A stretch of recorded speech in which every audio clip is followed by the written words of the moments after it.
Habang nagkakaedad nga ako ay paunti-unti kong nare-realize na may mga bagay-bagay talaga na hindi pwedeng pinagsasama-sama. Uy! Katulad na nga lang ng ating paglalaba. Kung dati ay pinagsasama-sama ko lang yung paglalaba ng damit sa mga underwear, na dapat pala talaga ay hindi.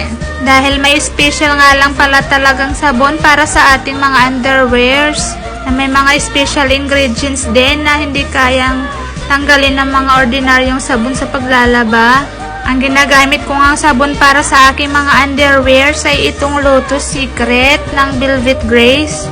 Kayang-kaya nga nitong magtanggal ng mga odor at stain sa mga underwears. Antibacterial na rin siya at napakabango nito.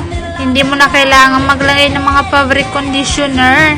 Liquid na nga ito siya kaya hindi siya mahirap tunawin. At ibababad lang ng 15 to 30 minutes ang mga labahin at kayang-kaya na